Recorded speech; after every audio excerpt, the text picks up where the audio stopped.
Assalamualaikum warahmatullahi wabarakatuh. Senang benar lah nyabakan kantin di rumah kok karena masih setia nonton kita berdua kok. Benarnya lah di Bekapa Jambi. Ayo yo Minggu tanggal 12 12 Oktober Oktober 2025. Tapi sebelum Nyapo? kita nak nyapu kanti-kanti lagi tuh, Napa biasa tuh? tuh ada pantun Rahmat tuh. Ada pantun apa kok?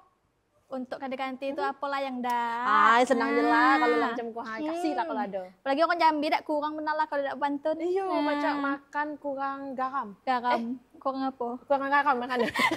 Basing lah. Asin ya. Nah, anjing gue lelok ya lagi. Iya. Saud, elok. Halo, Nah, oke. Ke Batang Hari ketemu Wak Siti. Halo. Rupanya Wak Siti lagi makan di tepi serami. Halo. Siang hari kok kami nyapu kade kanti. Tentu tak lain tak bukan di acara Bekapa Jambi. Ya nyela. Semoga kanti-kanti semua dalam keadaan sehat. Alfiah, Iya. kamu apa kabarnya? Saya sehat cuma tuh kini kok agak sakit tenggorokan. Ngapo? Biasalah saya jadi nyanyi handal dah misi. Badai nyela nak nyanyi kok. Udah, jangan lagi sakit kuping ada ganti rumah. Enggak lah. Tapi kita memang sesuai tadi orang Maya Bekapa Jambi. Tentu kita bakal ngasih kabar kanti-kanti kita kok yang udah kita rangkum selama seminggu kemarin. Iya, benar apa lah. kabar kita kok Rama? Nah, jadi berita yang pertama kok pancaroba BPBD mulai lakukan pemantauan ancaman bencana alam. Nah, ada juga kabar terkait dengan pemerintah Kota Jambi mulai mitigasi bencana banjir. Nah, selanjutnya Pemprov Jambi kok targetkan luas tanam padi mencapai 100 hektar. Macam mana berita selengkapnya bersama saya Rahmatul Uzma Dan saya Karani Utari, kalau Bekapa Jambi selengkapnya.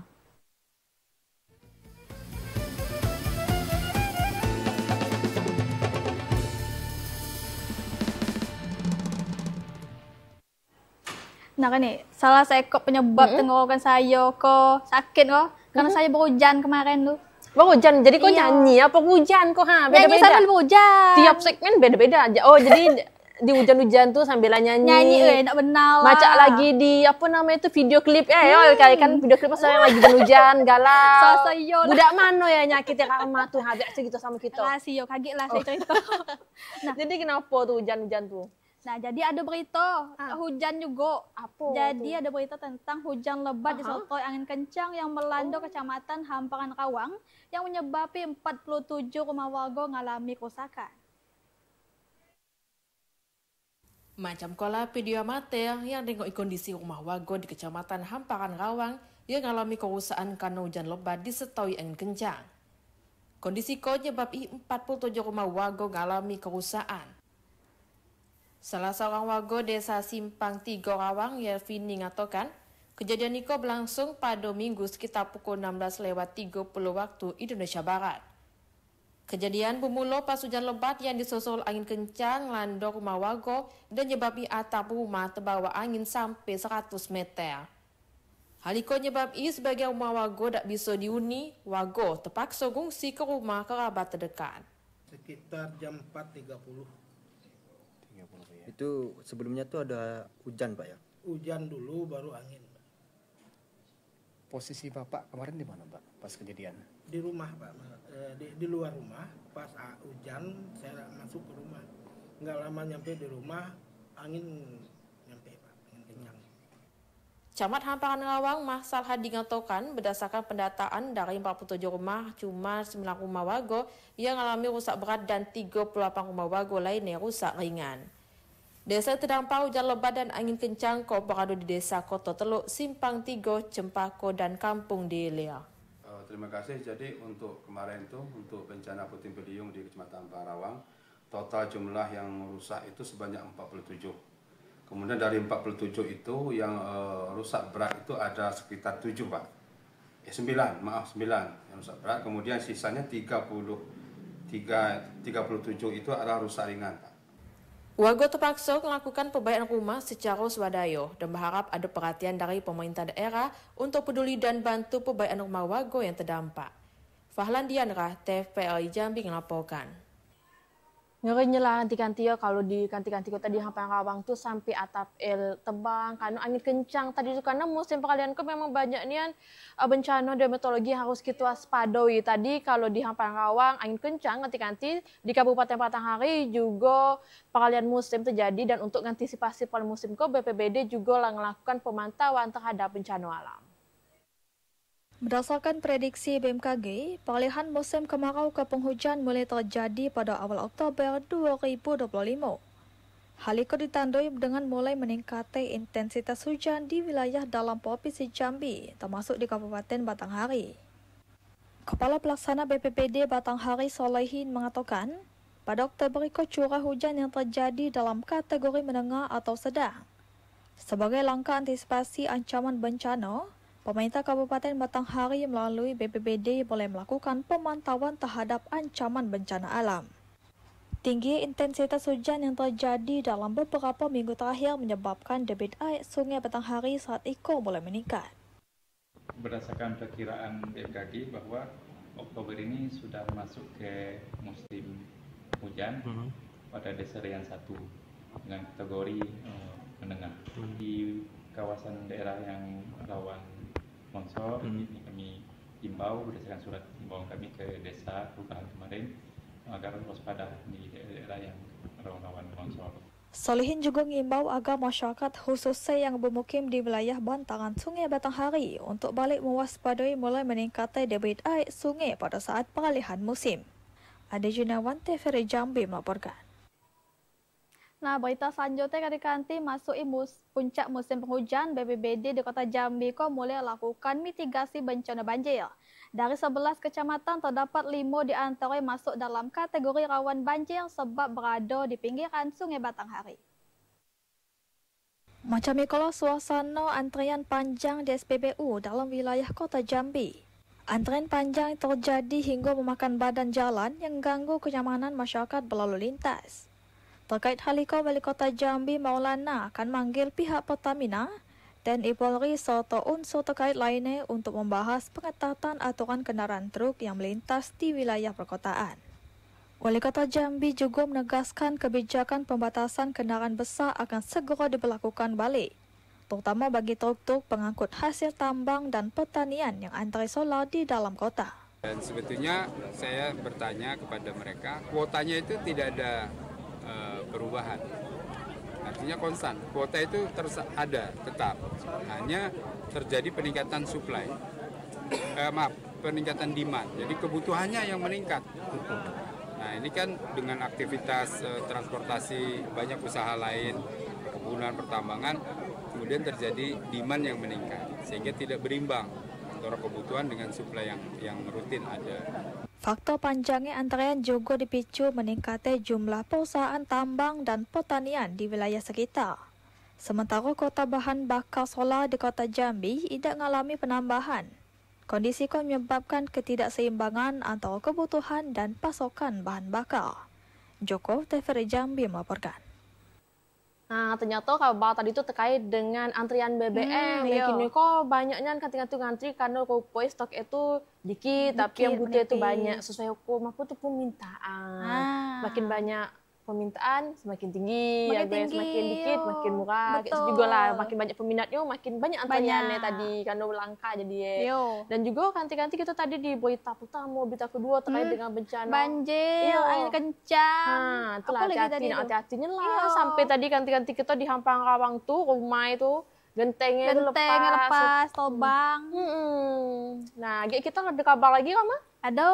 Nah, kanti kalau lagi dulu makan merawang karena kami masih akan balik dengan sejumlah informasi penting dan menarik lainnya. Dan tahu ganti-ganti Kabupaten Tanjung Jabung Timur, kejapan yang 3 kali setahun. Tetaplah bersama kami di Bekaba Jambi.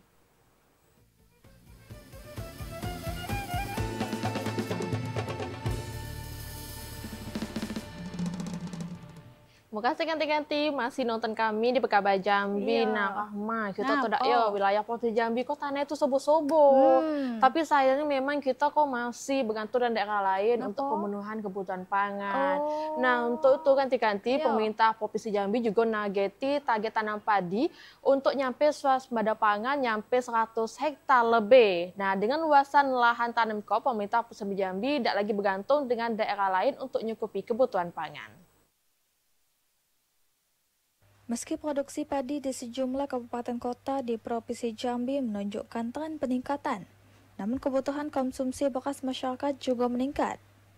Kondisi itu menyebabkan Provinsi Jambi belum sepenuhnya mandiri dalam memenuhi kebutuhan pangan khususnya beras. Pemerintah Provinsi Jambi pada saat itu menargetkan luas tanam padi lebih dari 100.000 hektar lebih untuk mencapai swasembada pangan pada tahun 2026.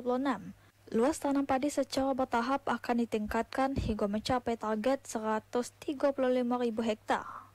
Untuk mendukung target tersebut, Pemprov Jambi akan mempercepat realisasi program irigasi dan optimalisasi lahan di sentra produksi padi. Upaya itu diharapkan dapat meningkatkan produksi beras secara signifikan dan mengurangi ketergantungan terhadap pasokan beras dari luar daerah. Kalau 2024 tadi saya bilang itu kita bisa memenuhi sekitar 50 sekian persen, 55 atau 50% kebutuhan beras kita. Dan mudah-mudahan 2025 nanti kita harapkan terjadi peningkatan produksi. Kalau luas tanam kita berharap kemarin bisa penambahan di atas 10%.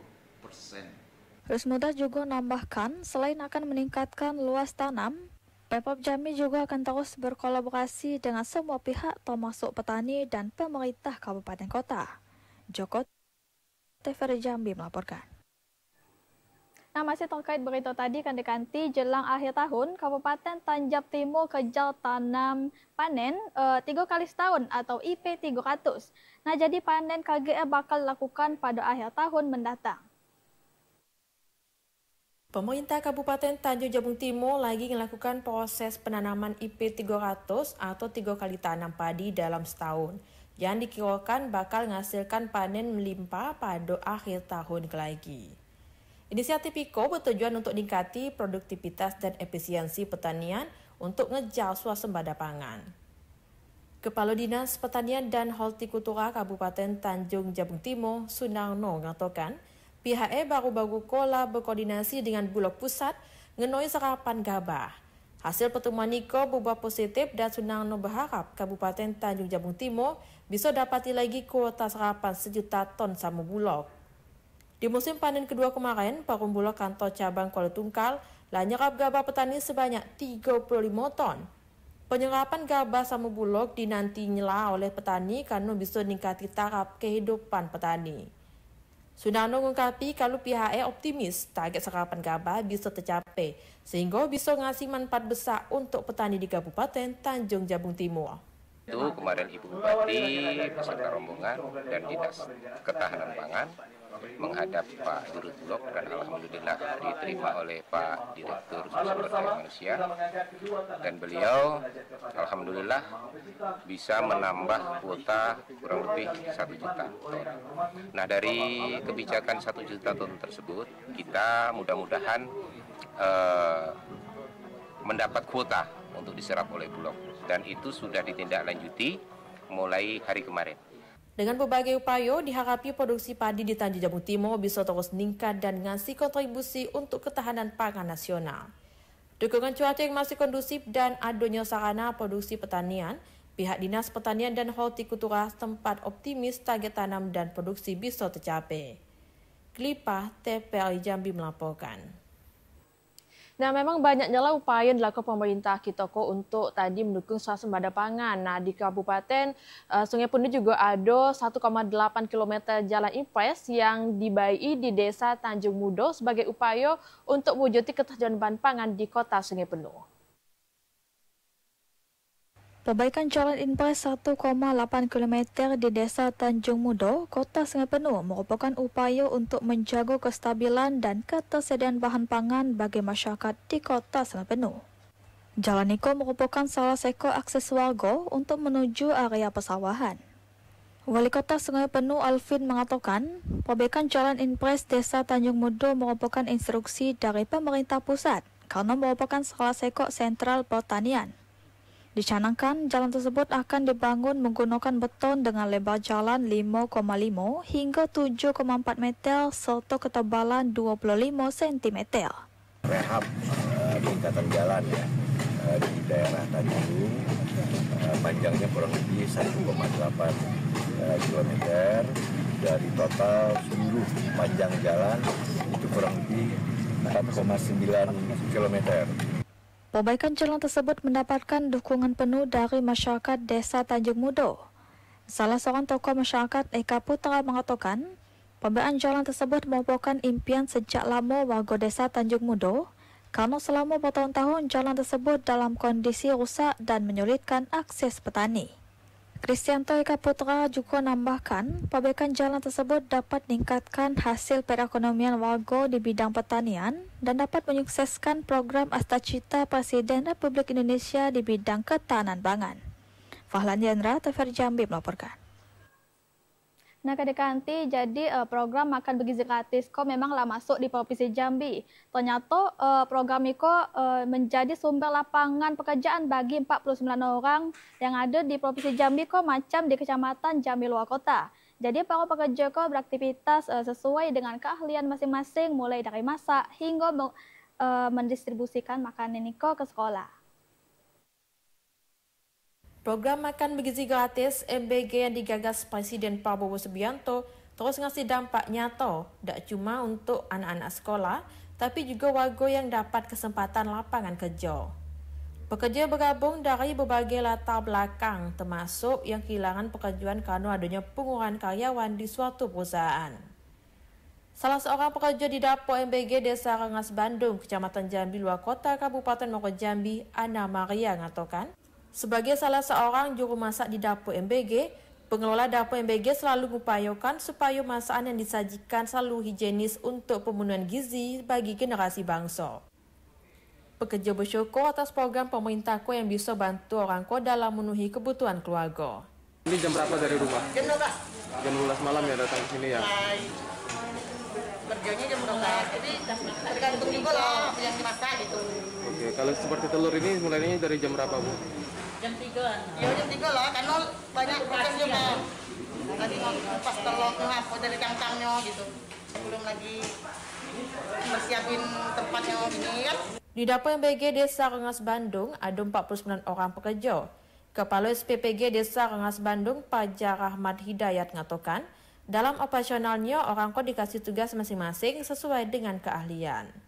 Dari 47 sesuai juknis karena kita melihat kita sangat membutuhkan SDM, makanya kita tambahkan 2 jadi 49. Oke. Kalau untuk distribusinya berapa sekolah dan berapa sih?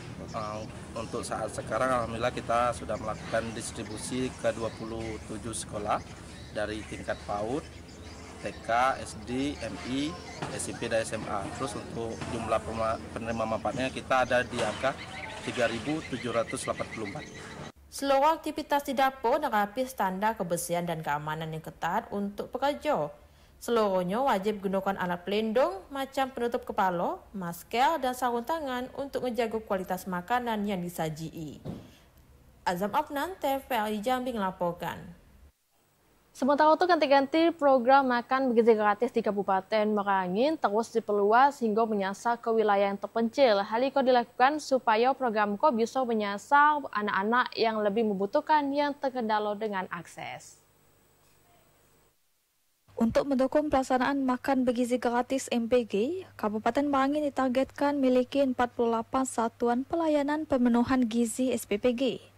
Saat itu baru seko SPPG yang telah beroperasi di Kabupaten Merangin dan 27 SPPG lainnya sedang dalam proses administrasi, pembangunan fisik, persiapan petugas, dan peralatan. Dari jumlah tersebut, beberapa SPPG di antaranya akan dibangun di daerah terpencil dan minim akses, yaitu di Kecamatan Jangkat, Jangkat Timur, Tabir Barat, dan Tabir Timur. Kebijakan tersebut dilakukan agar program yang diinisiasi Presiden Prabowo Subianto itu dapat menyentuh anak-anak yang lebih membutuhkan bantuan karena tinggal di daerah terpencil yang minim akses. Daerah terpencil tetap kita anukan nanti, itu seperti Tabir Barat, Tabir Timur, Jangkat ya, Jangkat Timur, itu nanti untuk daerah-daerah terpencil. Mungkin ya dari pusat itu baru satu.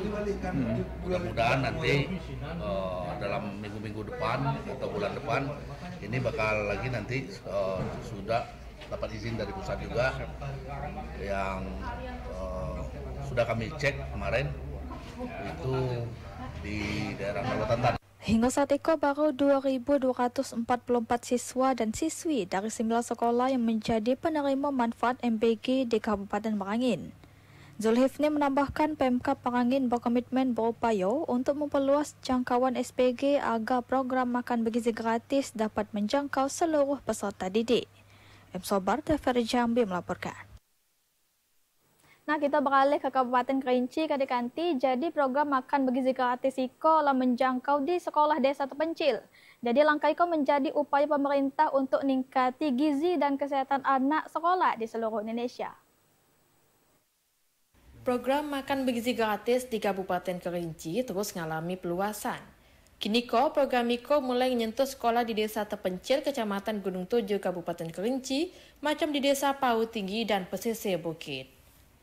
Langkah IKO jadi upaya pemerintah untuk meningkati gizi dan kesehatan anak sekolah di seluruh penjuru Indonesia. Dengan makanan bergizi diharapi peserta didik bisa belajar lebih fokus dan bersemangat. Program KO juga dinilai mampu mengurangi angka stunting dan bantu perekonomian keluarga di wilayah pedalaman. Beroperasi dari tanggal 23 September, yang mana pas awal operasi kami mencakupi sekitar 1.300 porsi. Dan setelah 3 hari berlanjut kami menambah ke 2.100 porsi, dan insya Allah selanjutnya kami akan menambah ke 2.500 porsi dan mencakup seluruh sekolah yang ada di Kecamatan Gunung Tujuh. Sampai kini penyaluran makanan bergizi gratis di Kecamatan Gunung Tujuh berjalan aman dan lancar. Program diharapkan terus berkembang ke seluruh desa di wilayah Pegunungan Kerinci. Ilwan, TVRI Jambi melaporkan. Memangnya program MBG bermanfaat nyela untuk kanti-kanti kita yang masih sekolah. Ya. Semoga program tadi tuh tersebar di seluruh daerah. Seluruh daerah terpencil. Karena banyak juga budak-budak yang minim akses tadi, yang mungkin gizinya susah untuk dipenuhi. Jadi dengan ada program gizi kanti-kanti kita bisa terpenuhi. Nah, kanti-kanti ini anak kegarang dulu, tapi balik lagi. Karena biasanya anak Nupiko kami masih bakal balik hadir dengan sejumlah informasi penting dan menarik lainnya. Di antaranya kanti-kanti baru diperbaiki Jalan Nasional Balik dirusak.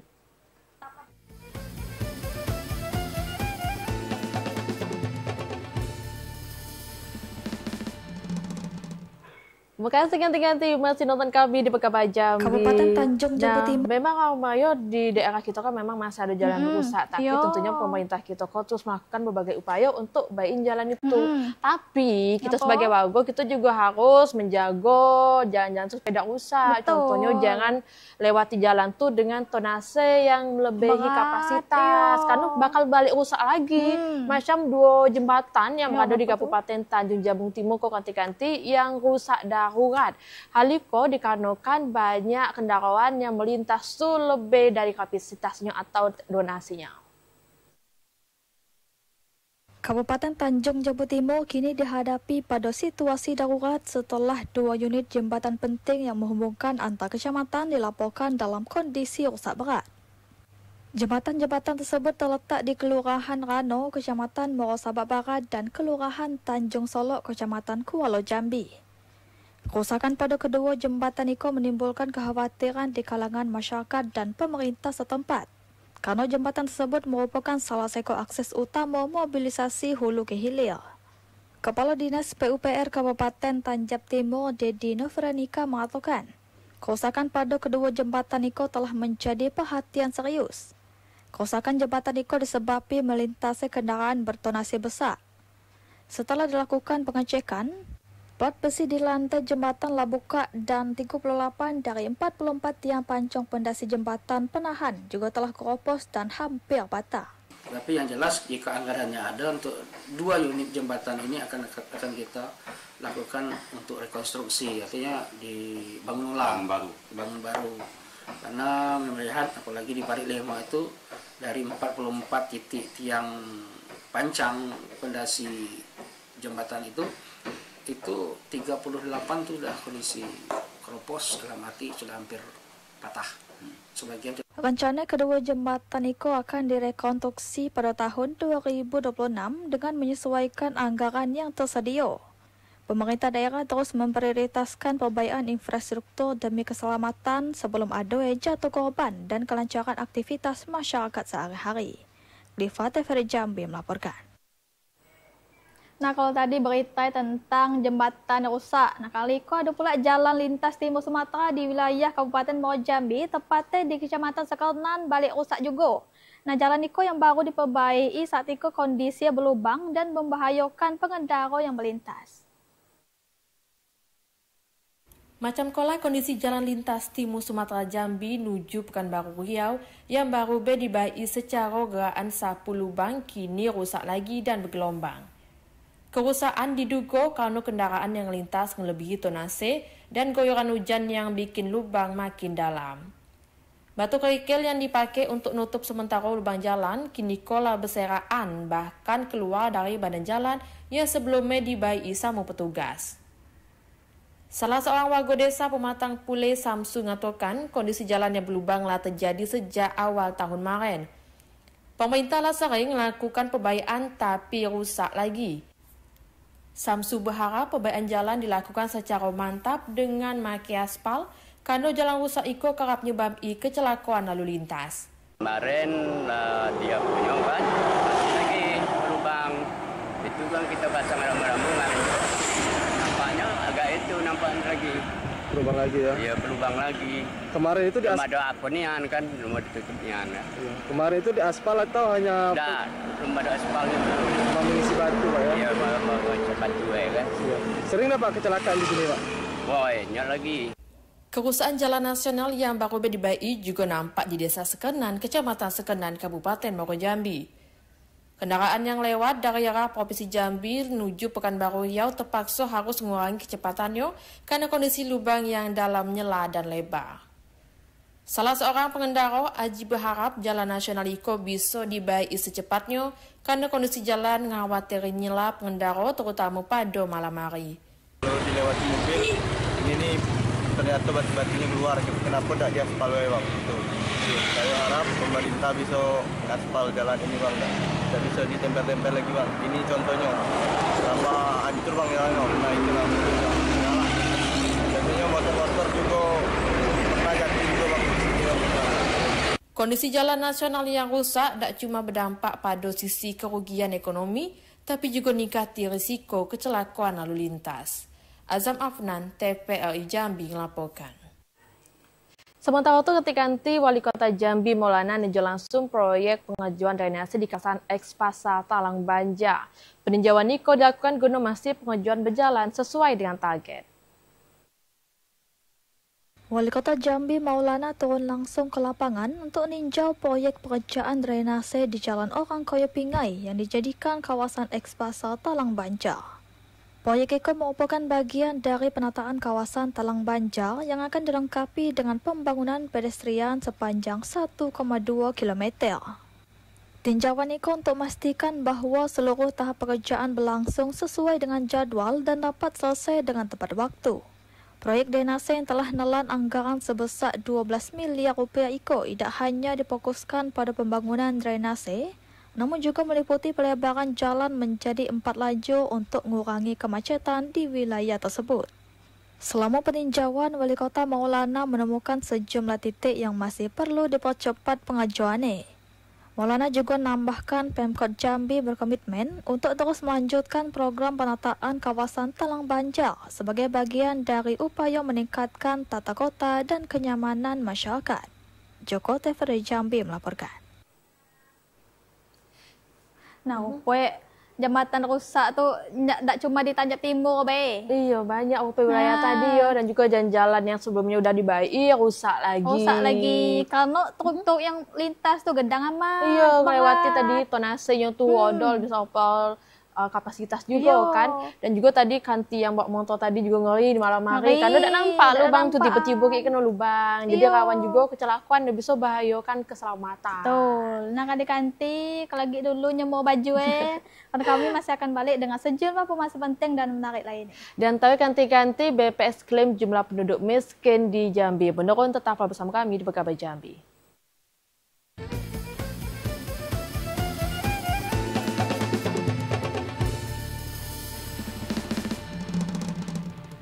Terima kasih banyak Nia pada kanti-kanti yang berada di rumah kok karena masih setia nonton kami kok, terutama untuk wak-waknya yang sudah nyemur tadi tu. Makasih benar lah kalau balik lagi nonton kami. Benar. Nah, jadi kanti-kanti permasalahan sampah kok menjadi persoalan yang tak habis kalau dibahas tak. Betul. Nah, jadi macam di Kabupaten Muaro Jambi, jadi banyaknya TPS ilegal menjadi penyebab terjadinya penumpukan sampah di Muaro Jambi. Permasalahan sampah masih menjadi persoalan yang dihadapi pemerintah Kabupaten Muaro Jambi kini ko. Wilayah yang luas bikin produksi sampah di Muaro Jambi kerap menimbuli polemik di tengah warga.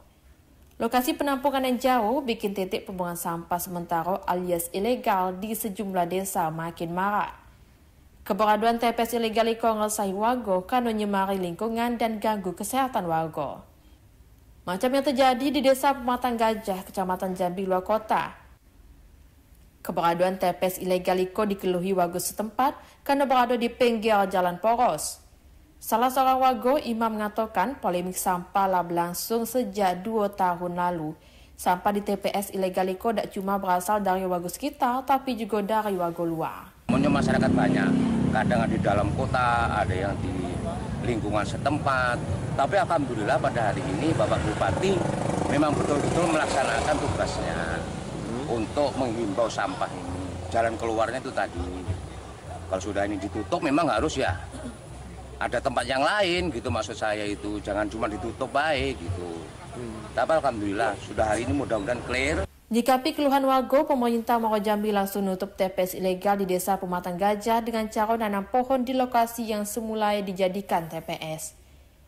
Bupati Bambang Bayu Susendo mengatakan selain bakal nutup seluruh TPS ilegal, pemerintah Kabupaten Muaro Jambi juga bakal ngasih edukasi kepada warga untuk memilah sampah dan bergabung dengan kelompok swadaya warga yang bergerak dalam pengelolaan sampah di desa masing-masing. Kita akan ngatur TPS khusus Jaluku sehingga sampah-sampah di Jaluku ini dapat kita atasi di tempat pembuangan sementara, di tempat pengelolaan sampah sementara, kita atur itu. Mudah-mudahan dalam waktu dekat ada skema, ajak juga developer untuk juga bisa kerjasama, karena semakin hari pertumbuhan perumahan juga semakin tinggi. Perlu kita ajak kerjasama di developer untuk melakukan edukasi dan komitmen bersama kepada masyarakat. Dalam sehari, produksi sampah rumah tangga di Kabupaten Muaro Jambi nyampe 40 ton. Selain kurangnya armada angkutan sampah, persoalan sampah juga dikarenakan masih kurangnya kesadaran warga terhadap kebersihan lingkungan. Azam Afnan, TVRI Jambi melaporkan. Kabar berikutnya dari Kabupaten Batanghari ganti-ganti di mana jumlah penduduk miskinnya berkurang di 2025 haliko dipengaruhi dengan meningkatnya pendapatan warga khususnya yang berada di pedesaan. Berdasarkan data Badan Pusat Statistik Batanghari, jumlah angka kemiskinan di Batanghari mengalami penurunan. Terhitung pada Maret 2025, persentase penduduk miskin hanya 22.083 orang, atau sebanyak 8,27%. Jumlah itu menurun dibandingkan dengan bulan yang sama pada tahun sebelumnya yang mencapai 23.074 orang, atau sebanyak 8,63%. Kepala BPS Batanghari Hartono mengatakan, penurunan penduduk miskin itu dipengaruhi meningkatnya pendapatan masyarakat khususnya di pedesaan. Persentase penduduk miskin ini terjadi penurunan ya di tahun 2024. Kemiskinan di Batanghari 8,63% ya. Di tahun 2025 turun menjadi 8,27%. Ya. Secara jumlah juga terjadi penurunan ya. Di tahun 2024 kemiskinan di Batanghari berjumlah 23,7 ribu orang. Hartono juga menambahkan pembaharuan data penduduk miskin tersebut bersifat fluktuatif sesuai dengan tingkat pendapatan masyarakat di masing-masing wilayah yang ada di 8 kecamatan. Ade Juniawan, TVRI Jambi melaporkan. Berita selanjutnya kanti persoalan zona merah masih membuat warga di Kenali Asam Kota Jambi resah. Menolak status zona merah, warga memasang spanduk penolakan di wilayah lingkungannya. Beberapa spanduk penolakan zona merah terpampang di beberapa sudut di Kecamatan Kota Baru. Salah satunya di Simpang Kantor BPK, Kelurahan Sukakarya dan Simpang 4 Kenali Asam. Spanduk penolakan Niko dibuat warga yang atasnamakan Forum Masyarakat Penolak Zona Merah. Salah seorang warga yang rumahnya terdampak, Suprayitno mengatakan rumah yang ditinggalinya sejak 74 tahun niko milik ilegalitas yang jelas. Bahkan menurutnya sertifikat lama yang merupakan wilayah Kabupaten Batanghari sebelum akhirnya dialih ke Kota Jambi. Suprayitno dan warga yang rumahnya masuk zona merah mempertanyakan legalitas Pertamina ngeklaim tanah orang ko. Sejak tahun 1968, Pertamina sampai kini tidak pernah nyosialisasikan aset kepada warga. Suprayitno berharap pemerintah daerah segera menyelesaikan persoalan zona merah supaya tidak bikin warga resah dan rugi. Joko TPRI Jambi melaporkan. Sementara itu ketika pemerintah Kota Jambi bakal nerapi lagi peraturan pembatasan mobil truk yang masuk ke dalam Kota Jambi. Langkah itu diambil karena ramainya antrean yang ngantri di SPBU. Macam itulah suasana antrian panjang di SPBU dalam wilayah Kota Jambi. Antrian panjang terjadi hingga memakan badan jalan yang ganggu kenyamanan masyarakat berlalu lintas. Terkait hal itu, Wali Kota Jambi Maulana akan manggil pihak Pertamina, TNI Polri serta unsur terkait lainnya untuk membahas pengetatan aturan kendaraan truk yang melintas di wilayah perkotaan.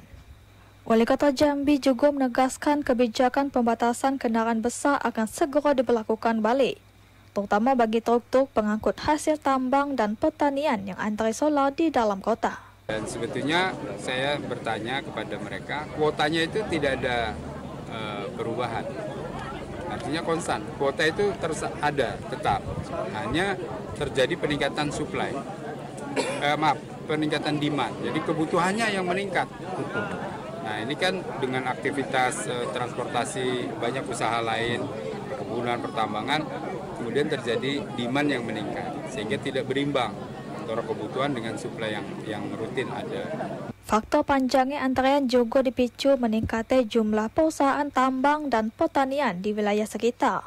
Sementara kota bahan bakar solar di Kota Jambi tidak mengalami penambahan. Kondisi itu menyebabkan ketidakseimbangan antara kebutuhan dan pasokan bahan bakar. Joko TVRI Jambi melaporkan.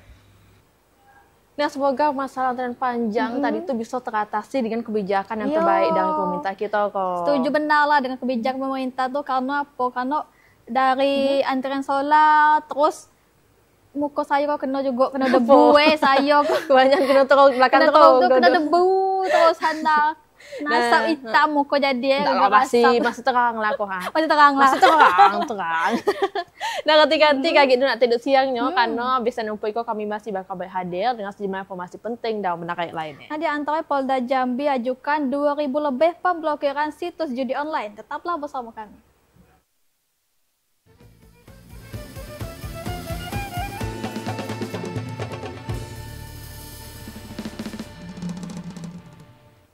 Moga saya belambun pada ganti-ganti karena masih setia tertonggok depan TV untuk menyaksikan kami. Nah, kita bakal pula ke berita selanjutnya ganti-ganti. Gubernur Al-Haris tanggapi ada penambangan emas ilegal di Desa Sekancing yang merupakan kampung halamannya. Jadi Al-Haris itu minta penegak hukum untuk tindak pelaku peti. Penambangan emas tanpa izin alias peti di Desa Sekancing, Kecamatan Tiang Pumpung, Kabupaten Merangin dapat sorotan dari Gubernur Jambi Al-Haris. Al-Haris mengatakan dirinya lah minta penegak hukum supaya ngecek lokasi peti di Desa Sekancing. Kalau terbukti terlibat, Kepala Desa Sekancing harus ditindak secara hukum. Al-Haris telah berpesan kepada seluruh pihak supaya tidak ngalangi petugas kepolisian pas melakukan penindakan di lokasi peti. Begini, saya baru cek kemarin dapat info dari masyarakat, ya kan infonya ada keterlibatan kepala desa. Nah, saya sudah sampaikan agar pihak keamanan segera melihat itu gitu, ya kan? Bicara peti, ya saya sejak awal sudah tahu bahwa kita jangan halang-halangi ya petugas, kemudian jangan ada backing yang bermain di situ, ya. Nah, saya berharap nanti segera pihak Polres Merangin untuk ke lapangan. Pemerintah Kabupaten Merangin lewat inspektorat bakal manggil kepala desa untuk dimintai keterangan. Seluruh kepala desa kini lah dapat peringatan supaya tidak terlibat dalam peti. Desa Sekancing, Kecamatan Tiang Pumpung lah masuk dalam wilayah pertambangan rakyat WPR sesuai surat keputusan dari Kementerian ESDM. Aktivitas penambangan emas di WPR cuma boleh dilakukan sama warga setempat dan tidak gunakan zat merkuri yang membahayakan kesehatan. M. Sobar, TVRI Jambi melaporkan. Ketika Polda Jambi terus melakukan langkah tegas dalam berantas praktik judi online yang marak di masyarakat. Dalam beberapa bulan terakhir, Polda Jambi mengajukan 2.180 situs judi online untuk diblokir ke Kementerian Komunikasi dan Digital.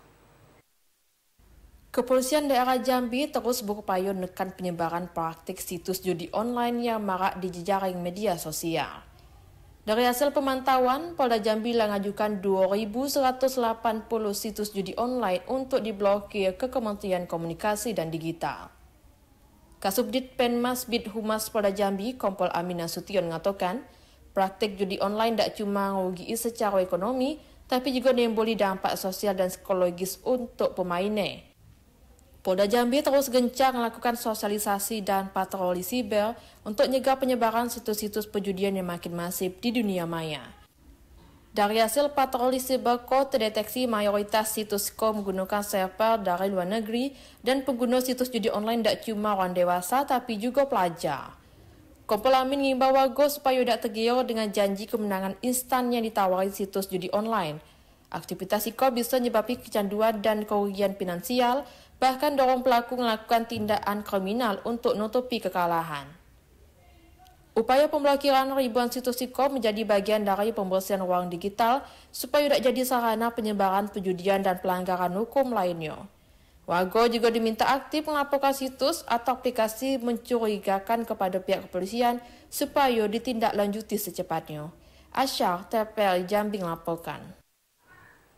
Nah, memang persoalan judi online kok udah habis-habisnya lah kalau dibahas. Macam kejadian itu terjadi di kalangan penerima manfaat bansos di Kabupaten Tanjab Timur. Jadi pendamping PKH itu minta aktif dalam memantau penggunaan bansos. Peringatan keras diberikan bagi para penerima bantuan sosial keluarga harapan atau PKH agar mencari seluruh bentuk perjudian hingga pinjaman online.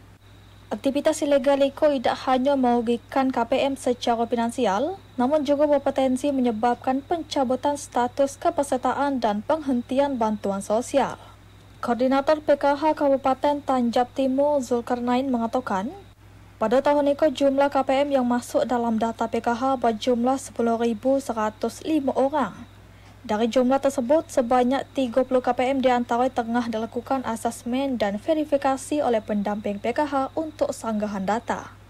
Pendamping PKH terus berupaya melakukan pemantauan intensif terhadap KPM, terutama terhadap KPM yang disinyalir menggunakan bantuan untuk kegiatan yang tidak produktif. Nah, kami menjelang sampai finalnya penataan itu terus melakukan verifikasi dan asesmen terkait KPM-KPM yang terindikasi hal tersebut. Dinas Sosial Kabupaten Tanjab Timur berkomitmen untuk terus memantau dan mengevaluasi penerima PKH dalam penggunaan data bantuan sosial agar tepat sasaran. Khalifa TVRI Jambi melaporkan. Nah, kanti demikianlah kabar Jambi pada hari ini. Terima kasih banyak atas perhatian dan kebersamaannya. Saya Rahmat Uzma. Dan saya Kade Utari bersama kabar kerja petugas pamit undur diri. Wassalamualaikum warahmatullahi wabarakatuh dan sampai jumpa.